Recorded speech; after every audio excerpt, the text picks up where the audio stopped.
What's going on, everyone? Baseball Star here, back with another video. And in today's video, I'm going to be talking about some recent free agent and trade moves that the Los Angeles Angels have made so far this offseason.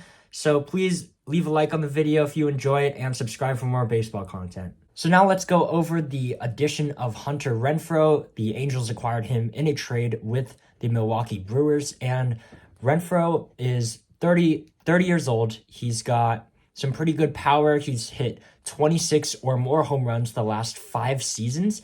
And so I think that he's consistently shown power. He's consistently put up RBIs, and he's going to be a nice middle of the order type of guy for their team. Even though he might not hit for the best average, he's got a great arm in the outfield. So I think that overall, this is a pretty good move.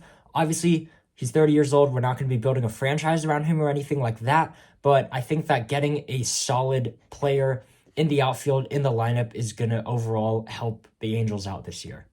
In addition, they traded for infielder Gio Urshela. According to MLB Network, he is 20% above the average hitter. Last year, he hit 285, 13 home runs, 64 RBIs, and a 3.1 WAR. Those are all solid players. Urshela, again, was a solid player for the Yankees before, and I think that this is a good acquisition for the Angels lineup. I'm not sure where they're going to play him defensively, as he is listed as a third baseman, and obviously the Angels have Anthony Rendon. I doubt they're going to make him the starting shortstop, so not sure where exactly they're going to play him, but he is a good piece to have, whether that be utility or DH, and yeah, I think that overall this is also a really good move.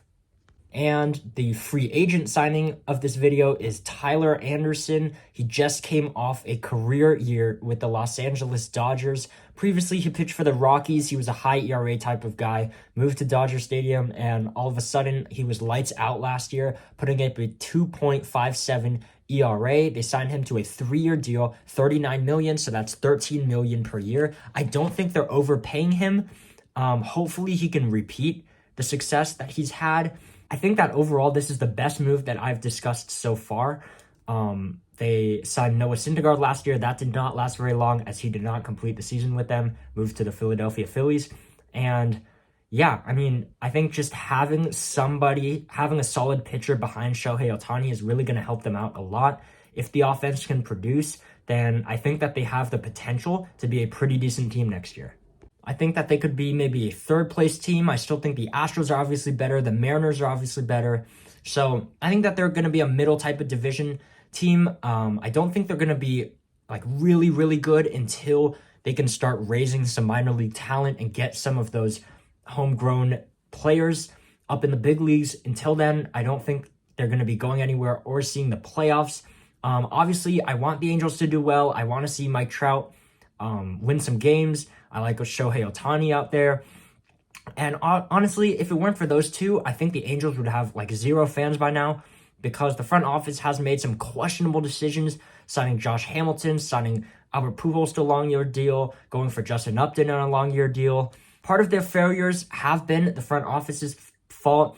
Others have just been bad luck. Injuries with Anthony Rendon. Rendon is getting paid $25.5 million, and he has basically done nothing in an Angels uniform so far.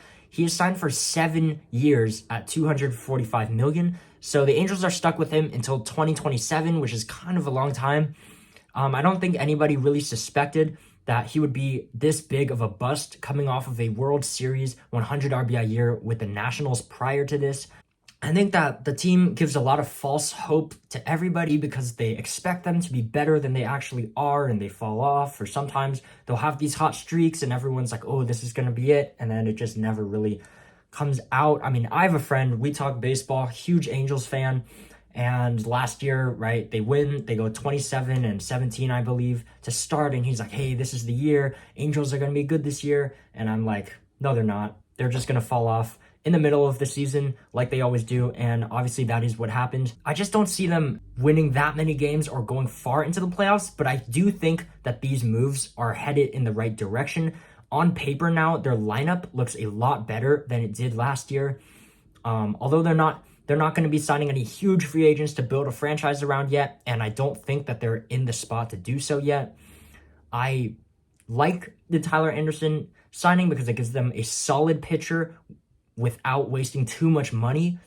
They do need pitching and bullpen. support, but I do not think they should go after a huge free agent yet until they are ready to perform at the level that people want them to. They really need to just grow out their players, maybe rebuild a little bit, but I do like these moves, and I think that their lineup looks a lot better going into this season than it did last. So that's going to be all for today's video. Hopefully you enjoyed that. I will be coming out with more videos soon. Please like and subscribe and share with your friends. Thank you.